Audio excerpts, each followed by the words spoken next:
खबर जयपुर से है, जहां बहुजन समाज पार्टी के सादुलपुर से विधायक मनोज न्यांगली और धौलपुर के बाड़ी से विधायक जसवंत गुर्जर शिंदे गुट की शिवसेना में शामिल हो गए। इन दोनों विधायकों ने मुंबई में महाराष्ट्र के मुख्यमंत्री एकनाथ शिंदे की मौजूदगी में शिवसेना का दामन थाम लिया है। वहीं राजस्थान में भरतपुर के बयाना रूपवास से निर्दलीय विधायक ऋतु बनावत भी शिवसेना को समर्थन दे चुकी हैं।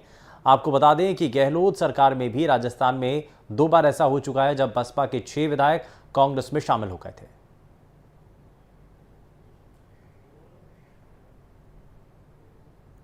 दरअसल बीएसपी सुप्रीमो मायावती राजस्थान में बीएसपी के विधायकों के पाला बदलने की इस प्रवृत्ति से काफी चिंतित दिखी थी और विधानसभा चुनाव से पहले इस बार कोशिश की गई थी कि जितने भी विधायक जीतकर आए वो पार्टी के समर्थन से ही किसी भी दल के साथ हो, यानी बाहर से समर्थन दिया जाए, किसी भी पार्टी में वो विधायक मर्ज नहीं हो। लेकिन लगता है कि राजस्थान में बीएसपी के जो विधायक हैं वो शायद इतिहास को दोहराने में ज्यादा यकीन रखते हैं। हालांकि इस बार 2 विधायक थे और दोनों ही पार्टी को छोड़कर जा चुके हैं। राजस्थान के अगर पिछले कुछ चुनावों का इतिहास देखें तो ठीक ठाक वोट प्रतिशत बीएसपी का रहा है। कई सारी ऐसी सीटें हैं जहां पर दलित मूवमेंट के चलते बीएसपी के साथ लोग खड़े दिखाई देते हैं। लेकिन पिछले कुछ चुनावों में इस बार सीटों की संख्या कम हुई और जिस तरह से विधायक पार्टी छोड़कर जा रहे हैं, आने वाले समय में राजस्थान में बीएसपी को, अपने संगठन को, अपने लिए पार्टी के नेताओं और कार्यकर्ताओं को चूज करने में या उनको संगठित करने में बड़ी परेशानी होने वाली है। एनडीटीवी राजस्थान के लिए जयपुर से सुशांत पारिक की रिपोर्ट।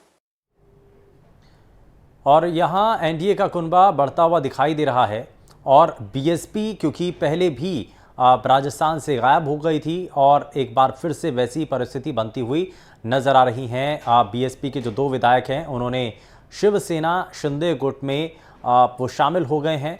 धौलपुर के बाड़ी विधायक जसवंत गुर्जर शिवसेना में शामिल हुए हैं।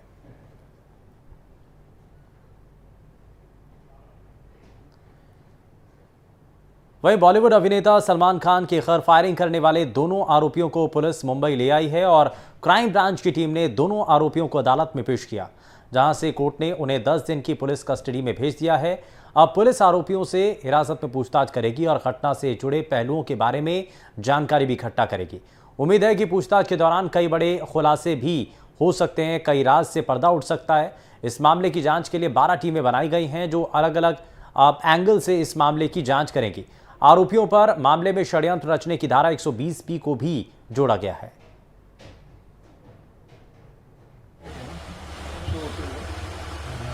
जैसा कि आपको मालूम है, 14 अप्रैल 2024 की सुबह 4:50 पर सुप्रसिद्ध सिने कलाकार सलमान खान इनके घर बांद्रा पश्चिम यहाँ पर 2 मोटरसाइकिल सवार लोगों ने चलती हुई मोटरसाइकिल पे से उनके घर की तरफ फायरिंग की थी।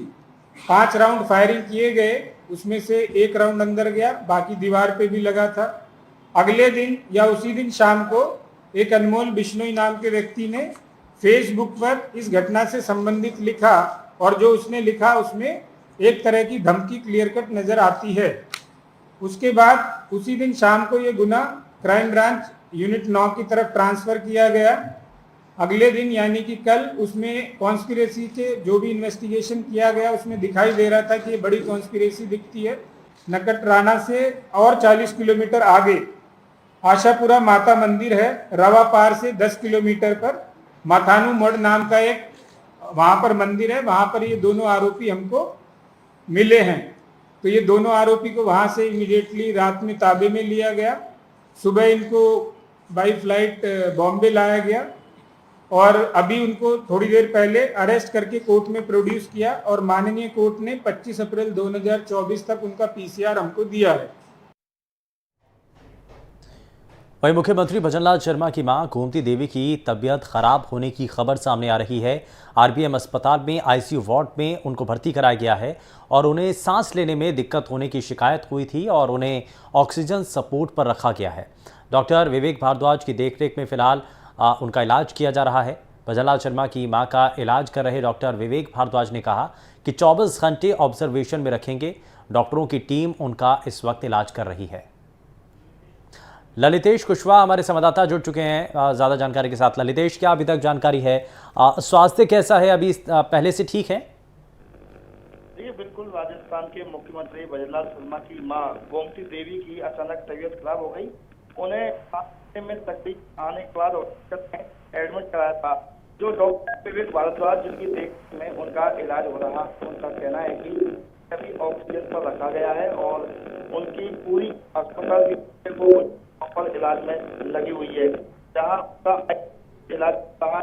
और सबसे बड़ी बात जो अब कुछ ठीक है, यानी कि अभी पहले से ठीक है स्थिति और डॉक्टर जो है उनकी पूरी टीम इस वक्त मॉनिटर कर रही है उनकी हर एक चीज़ों को लेकर के। बहुत शुक्रिया ललितेश इस पर जानकारी देने के लिए। भीलवाड़ा लोकसभा क्षेत्र से कांग्रेस प्रत्याशी डॉक्टर सीपी जोशी निजी होटल में मीडिया से रूबरू हुए और इस दौरान उन्होंने कहा कि उनकी परिकल्पना है कि अगर वो सांसद बनते हैं तो 1 लाख लोगों को सीधे सीधे रोजगार उपलब्ध कराने का लक्ष्य लेकर चल रहे हैं। जिस स्थिति में आज कांग्रेस चुनौतियों का मुकाबला कर रही है और उसे स्थिति में आज सबको मिलकर काम करने की ज़रूरत है। हम चंबल का पानी भीलवाड़ा तक पहुंचाने में कामयाब रहे और अपना दायित्व निभाने का प्रयास किया।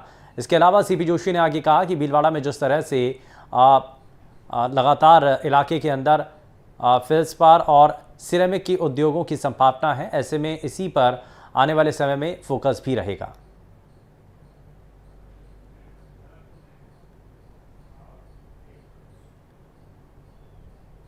चुनावों में वैसे तो नेता अपने क्षेत्र के वोटर्स को अपने अपने तरीके से लुभाने की कोशिश कर रहे हैं। अलग अलग प्रकार की तस्वीरें देखने को मिलती रही हैं और भरतपुर में बीजेपी प्रत्याशी का एक अलग रंग ही देखने को मिला। अपने लोकसभा क्षेत्र में जनसंपर्क के दौरान लोगों को केले बांटते नजर आए। आज नवरात्र के महीने की अष्टमी है और इस मौके पर मां गौरी की पूजा के बाद रामस्वरूप कोहली ने आम लोगों को फल बांटे और ये तस्वीर उनकी सामने आई। तो फिर दादी ना मिलेगा वो जिंदगी में। बीजेपी नेता राजेंद्र भांबू के संयोजन में झुंझुनू विधानसभा क्षेत्र के कार्यकर्ताओं का सम्मेलन हुआ, जिसे यूडीएच मंत्री झाबर सिंह खर्रा, लोकसभा प्रत्याशी शुभकरण चौधरी, पूर्व जिलाध्यक्ष पवन मावंटिया सहित अन्य बीजेपी नेताओं ने संबोधित किया। कार्यक्रम में यूडीएच मंत्री झाबर सिंह खर्रा ने कहा कि हर बूथ को जीतना है, सभी आपसी द्वेष मनमुटाव को भुला करके प्रधानमंत्री नरेंद्र मोदी को तीसरी बार देश की बागडोर सौंपनी है और 400 पार के नारे में झुंझुनू की सीट भी जीतनी है। इसी लक्ष्य के साथ पार्टी कार्यकर्ता काम करें। वहीं बीजेपी नेता राजेंद्र भांबू ने कहा कि झुंझुनू में जीत की हैट्रिक लगेगी और नरेंद्र मोदी तीसरी बार प्रधानमंत्री बनेंगे।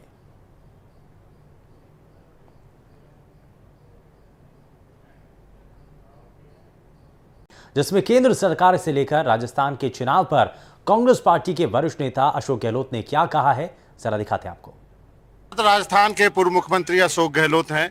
गहलोत सर, अभी एक मीटिंग को संबोधित करके आए हैं। गर्मी बहुत तेज है, आप जानते हैं राजस्थान में, और जैसे जैसे चुनाव नजदीक आ रहा है राजनीतिक गर्मी भी तेज हो रही है। गहलोत साहब, आपका क्या असेसमेंट है इस बार राजस्थान में? चौंकाने वाले परिणाम आएंगे राजस्थान में भी और देश के अंदर भी। और ये जो घमंड है, मैं बोल रहे हैं 400 पार 400 पार, इन लोगों को भ्रमित कर रहे हैं और चाहते हैं कि जो वोट न्यूट्रल टाइप हैं वो हमें मिल जाए। तो माहौल बना रहे हैं, वो माहौल आर्टिफिशियल माहौल है। वैसे भी आप देख लीजिए 14 के अंदर 31% वोटिंग के थे, इसका मतलब 69% वोट खिलाफ पड़े हैं। 100 में से वोट पड़े हैं 31 इनको मिले हैं और बाकी मिले हैं विपक्ष को या दूसरी पार्टियों को। 19 के अंदर इनको 38% वोट मिले करीब। तो आप सोच लीजिए कि आज 62% वोट किसको मिले। लेकिन वो तो उसके बाद में ही क्या कर रहे हैं, ये बटे हुए हैं, इनको तो नहीं मिलेंगे पार्टी को। कोई मैंडेट थोड़ी मिला इनको 50% एबो का। ऐसा मैंडेट तो नहीं मिला कि ये मर्जिया जो कर लो। ये मर्जिया वही कर रहे हैं, ईडी, इनकम टैक्स, सीबीआई का दुरुपयोग कर रहे हैं। देश जानता है, वॉशिंग मशीन लगा रखी है अपने वहाँ पर, जानते हो कि क्या क्या हो रहा है उस मशीन के अंदर। लेकिन बीजेपी कहती है कि 25 की हैट्रिक इस बार करेंगे। ये तो इनके जुमले हैं। 25 लोग जो पिछली बार जीत के गए हैं, 24 ये बीजेपी वाले थे। इनको पूछो तो 5 साल में काम क्या किया। हर जिले में पब्लिक कह रही है कि आप 5 साल गायब कैसे रहे, हमारी आवाज़ क्यों नहीं उठाई। और राजस्थान स्टेज पे सोचे हमारे स्तर पर तो इतने मुद्दे थे, कभी पैरवी नहीं की राजस्थान की, कभी राजस्थान गवर्नमेंट की पैरवी करते हुए देखा आपने, हमारी स्कीमों के बारे में बोलते हुए देखा इनको, स्कीमों को लागू करवाने के लिए बोला क्या कभी। बल्कि जो केंद्र का शेयर आता था 76,000 करोड़ रुपये कम कर दिया हमें राजस्थान के अंदर। कितनी सीटें जीतेंगे गहलोत साहब इस बार यहाँ पे कांग्रेस? और 76,000 करोड़ कम करने किसे कहते हैं, कोई आवाज़ नहीं उठाई इन लोगों ने, हमारी तो इमदाद की नहीं। कितनी सीटें पर आपको लगता है कांग्रेस? देखिए मैं अभी तो चुनाव चल रहा है, अभी तो पहला फेज 19 को है, सेकंड फेज 26 को है, तो मैं तो ही कह सकता हूँ कि चौंकाने वाले परिणाम आएंगे। अच्छा लग रही है अच्छी जगह पर टक्कर हो रही है और दिनों दिन हमारे पक्ष में माहौल बनता जा रहा है। प्रधानमंत्री ने इलेक्टोरल बॉन्ड को डिफेंड किया, उनका कहना है कि 37% हमें मिले, बाकी तो 60% से ऊपर विपक्ष को पैसे मिले बॉन्ड में। देखिए वो इतने घबरा गए हैं कि दूसरी बार सफाई दी उन्होंने, वो कभी सफाई देते नहीं, कोई बात की कोई कमेंट करते नहीं किसी बात। कितने विपक्ष मुद्दा उठा लो, 147 लोकसभा मेंबरों को या राज्यसभा मेंबरों को बाहर निकालना मंजूर है इनको, पर जवाब देना मंजूर नहीं है। वो बार बार सफाई दे रहे हैं, अब उससे समझ रही है क्या मामला है। सुप्रीम कोर्ट ने उसको रद्द कर दिया है, इलीगल करार दिया है। और या ईडी भेज के आपने 50 करोड़ 100 करोड़ 200 करोड़ मंगा लिए। विपक्ष के पास कौन सी ईडी थी, विपक्ष के पास में कौन सी ईडी थी। और 8,500 करोड़ इकट्ठे कर लिए लोगों ने अपने खाते के अंदर, कोई सोच नहीं सकता था। इतना बड़ा घोटाला हुआ कि वित्त मंत्री सीतारमन जी के हस्बैंड कह रहे इकोनॉमिस्ट है, ये घोटाला इतना बड़ा है, खाली ये देश का नहीं दुनिया का सबसे बड़ा घोटाला है। कोई जवाब है इनके पास में कोई? वो तो कहते हैं कि ईडी स्वतंत्र है, अपना कार्रवाई कर रही है। वो तो यही कहेंगे और क्या कहेंगे, तो लोग देख रहे हैं कैसी कार्रवाई हो रही है। और ईडी की सक्सेस रेट क्या है वो देखो आप, कितने केसेस रजिस्टर किए, कितनी उनको सक्सेस मिली है। खाली खबरों में रहने के लिए ईडी को दुरुपयोग कर रहे हैं लोग, बताने के लिए परसेप्शन बना रहे हैं कि जैसे कोई करप्शन के लिए युद्ध कर रहे हैं। जबकि मोदी जी के राज में जो करप्शन बढ़ा है, मोदी जी की आत्मा जानती होगी, 10 साल में करप्शन बढ़ा हर डिपार्टमेंट में, कोई कल्पना नहीं कर सकता है। उन्होंने कहा कि राम मंदिर विपक्ष का मुद्दा था, हमने मंदिर बना करके मुद्दा ही खत्म कर दिया विपक्ष का। मुद्दा उनका था, मुद्दा हमारा क्या था। और सुप्रीम कोर्ट का आदेश था, शांति से हल हो गया। अगर आज यूपीए गवर्नमेंट होती तो मंदिर बनाती, और इनकी गवर्नमेंट तो मंदिर बना। नई बात क्या की, हाँ नई बात ये की शंकराचार्य को घर बैठाए रखा, बेइज्जती करी, जो कि मैं समझता हूँ कि बिल्कुल ही अनैतिक है। जिनको हम सदियों से मानते हैं ये हमारे शंकराचार्य हैं, उनको आप घर बैठा दिया, उनको आपने ऐसी स्थिति कर दी कि वो जाना लायक नहीं रहे। आप मोदी जी हमारे खड़गे साहब को, सोनिया गांधी जी को, राहुल गांधी जी को कह रहे हो आए को नहीं। जब शंकराचार्य नहीं आए वहाँ पर तो ये कैसे जाते हैं वहाँ पर। ये चुनाव जो है कहा जा रहा है मोदी की गारंटी और आपके न्याय की गारंटी के बीच में है। देखिए अभी तो सवाल ये आ रहा है कि हमारी जो छवि बिगड़ रही है दुनिया के अंदर, क्योंकि जिस प्रकार से 2 मुख्यमंत्रियों को जेल डाल दिया है, ये मुद्दा कम नहीं है। दुनिया भर में चर्चा इसकी है, अमेरिका और जर्मनी तो बोल चुका है। और दूसरी बात जो मेन बात है, कांग्रेस के 12 खाते बंद कर दिए। यूएनओ को बोलना पड़ा, संयुक्त राष्ट्र संघ को, चुनाव हो रहे वहाँ पर, राष्ट्रीय पार्टी है, आपने खाते बंद कैसे कर दिए, कैसे लोकतंत्र में वो चुनाव मैदान में जाएंगे। यूएनओ को बोलना मतलब पूरी दुनिया के मुल्क बोल रहे हैं। आप बताइए क्या हो रहा है देश के अंदर, कहाँ लोकतंत्र बचा है। लोग कहते हैं चुनाव भी होंगे नहीं होंगे आगे, ये अगर चर्चा में भी आगे बात तो ये शुभ संकेत नहीं है। तो हमें तो चिंता लगी हुई है कि जिस प्रकार का माहौल उन्होंने बनाया है वो माहौल बहुत खतरनाक है। संविधान की धज्जियां उड़ रही है। लोग कहते हैं 400 सीटें क्यों मांग रही है, क्यों मांग रहे हैं। और ऐसे जीतने के दावे कर रहे थे तो नीतीश कुमार को पकड़ के ले गए, हमारे पूर्व मुख्यमंत्रियों को ज्वाइन करवा रहे हैं, रोज इनका अभियान चल रहा है जो ज्वाइन करवाने का। जब आप 400 पार की बात कर रहे हो, जीत रहे हो, तो फिर आप ले ही क्यों रहे हो बीजेपी का, आप कांग्रेसीकरण क्यों कर रहे हो। जालौर की क्या रिपोर्ट है सर? नहीं जालौर की भी अच्छी रिपोर्ट है, सब रिपोर्ट तो अच्छी आने लगी, सब जगह से सब जगह रिपोर्ट अच्छी आने लगी। हम उम्मीद करते हैं कि अच्छी सक्सेस मिलेगी इस बार राजस्थान में। वैभव अच्छे मतों से जीतेंगे।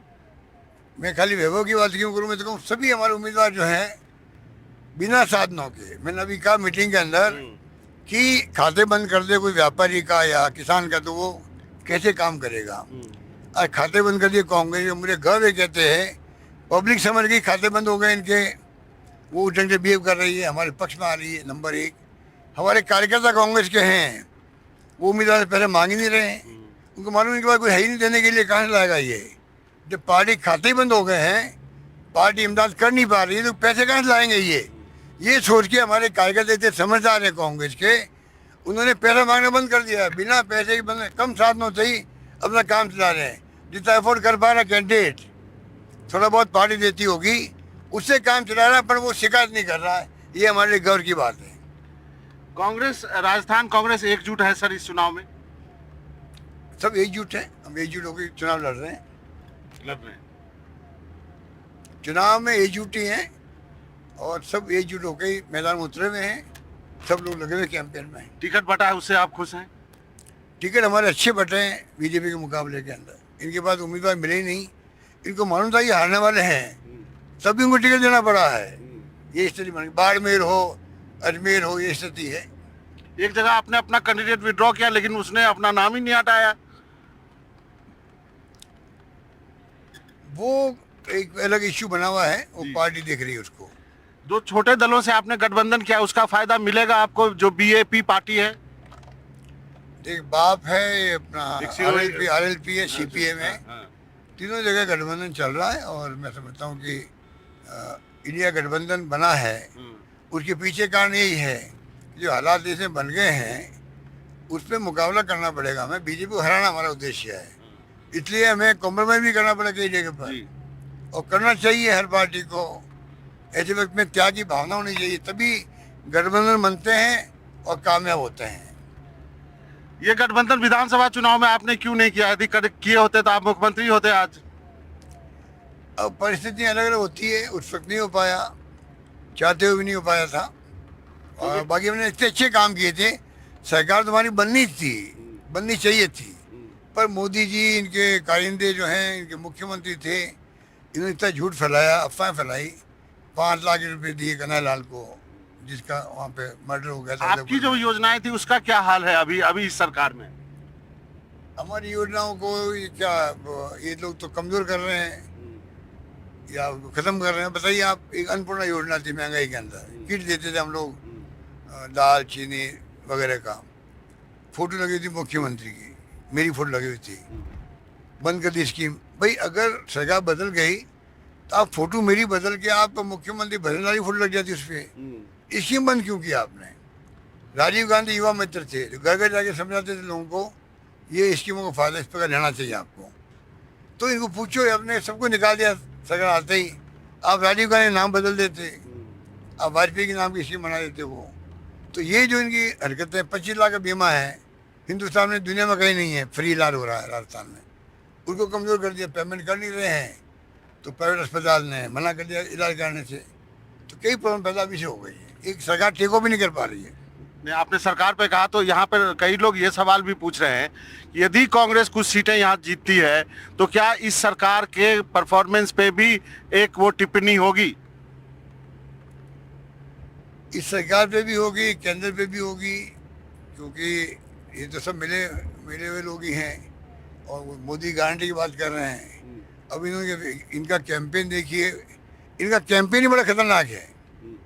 जब आप पूरी ताकत एक व्यक्ति को दे दी आपने कि उम्मीदवार की ना फोटो की जरूरत है, ना उसके नाम की जरूरत है, सब मोदी के नाम पे वोट दो हैं, तो ये देश किस दिशा में जा रहा है? क्या राष्ट्रपति प्रणाली की तरफ जा रहा है?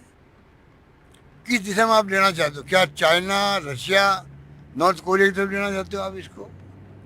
ये संशय बन गया देश के अंदर कि मोदी की गारंटी है, मोदी के नाम से वोट दो, कोई उम्मीदवार का मतलब नहीं है। कि डेमोक्रेसी में होता क्या, इतना बड़ा मुल्क है, 140 करोड़ जनता का, 140 करोड़ जनता है जहाँ पर, जिस पे गर्व करते हैं प्रधानमंत्री जी बार बार। तो क्या ये जो सिस्टम हमारा संसदीय प्रणाली का सिस्टम है, उसमें एमएलए का अपना महत्व होता है, मेंबर पार्लियामेंट का अपना महत्व होता है, अपनी भूमिका होती है, शपथ लेता है संविधान की, प्राइम मिनिस्टर, मुख्यमंत्री या मंत्री या एमएलए एमपी शपथ लेते हैं। तो क्या हम लोग शपथ लेने के बाद में जो हमें पावर मिलता है संविधान से, उसको आप ख़त्म कर रहे हो? तो खाली मोदी के नाम की गारंटी, मोदी के नाम पर वोट दो और किसी के नाम बीजेपी तो कहती है कि हमारा सबसे बड़ा चेहरा प्रधानमंत्री है, तो हम उसके नाम पे वोट क्यों ना मांगे? नहीं, चेहरा कोई दिक्कत नहीं हमें। इंदिरा गांधी का चेहरा भी था, वो अलग बात है। पर इंदिरा गांधी का चेहरा था तो एक हमें कैंपेन के लिए था कि भाई हमारे नेता इंदिरा गांधी, हमारे नेता मोदी जी मान लो कहे ये, हमें एतराज नहीं उससे।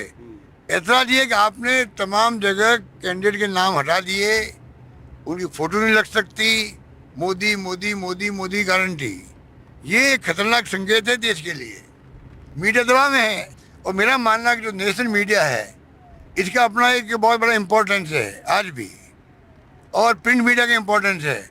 उसके बगैर इश्यू बनते नहीं है, इसलिए हमारे इश्यू बनते नहीं है। कांग्रेस इस बात पर सवाल खड़ी करती है कि 370 सीट क्यों चाहिए? आपको क्या लगता है इसको लेकर के क्या है? कांग्रेस खड़ा नहीं कर रही, पब्लिक सवाल खड़ा कर रही है कि भाई आप बता दीजिए 400 सीटें क्यों चाहिए आपको, जरूरत क्या आपको? और अगर मेजोरिटी से शासन चलता है तब भी हाउस में बहस होती है विपक्ष के साथ में, इसलिए होती है कि पक्ष विपक्ष, तब जाके लोकतंत्र जिंदा रहेगा। आप अगर विपक्ष को खत्म ही कर दोगे तो ये कोई देश हित के अंदर है क्या?